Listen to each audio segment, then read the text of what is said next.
ufite ariko se nawe kucyo ncanga ariko umugabo wameze bitese ari boss ndabona ufite agacupa uri kwinywera shandi kwinywera agacupa nese iryo cupa byagenze bite kuko ndi umusinzi nkaba ni porogaramu abadamu uzahora soma inzoka abadamu ndamufite nese ko ora mutasohoka mufite se ubu nanjye wongende ingaragu nanjye imirimo uri umugaragu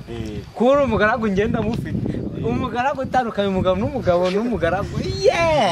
uri umugabo isomera ubu kamwe mu bintu bituma uba umugabo nyamugabo nako ngako nakangaka ubu kari birihe banga nzahora ngutekereza ku nyota yanjye mpora ngutekereza mana we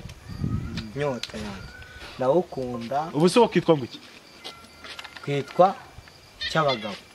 yesu ubi cy'abagabo kiyugo kuye mwanga we uniga gukora mu bandi bagabo kuko utari umugabo uri umuntu uza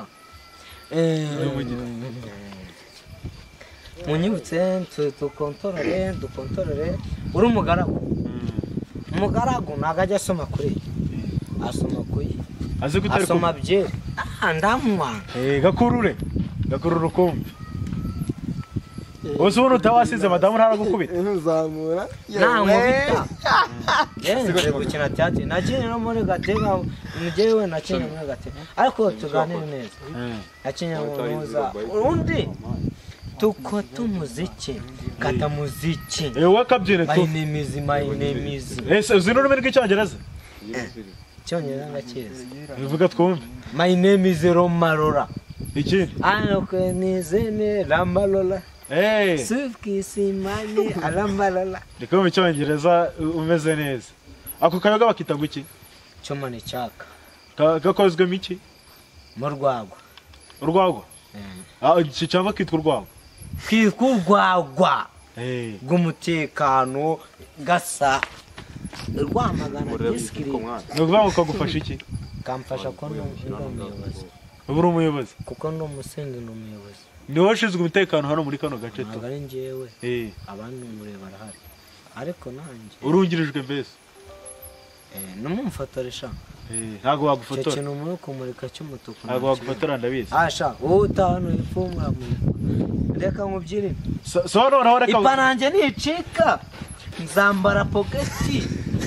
nimara kwambara pogeti nongere nambare pogeti nongere ngaruka ahangaha mwegereye ase witwa ndobundi njye wundi nitwa Pato na Babuji witwa ndi njye nitwa Babuji we witwa Pato izina ryawe bwite uturuka mu kahe karere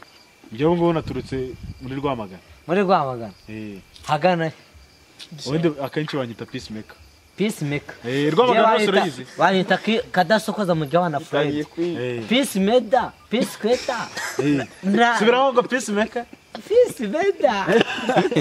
reka guseka iyo ni gahunda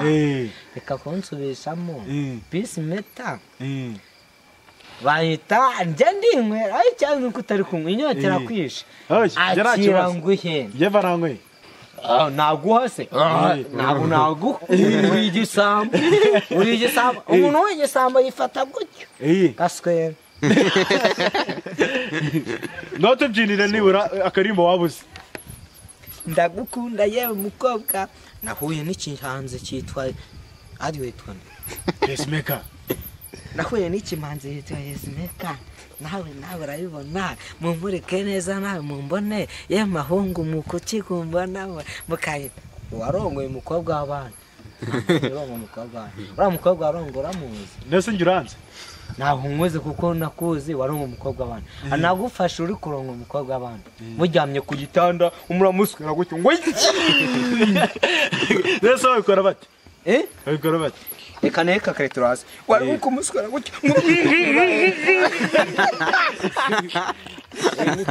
iyo ni tekanique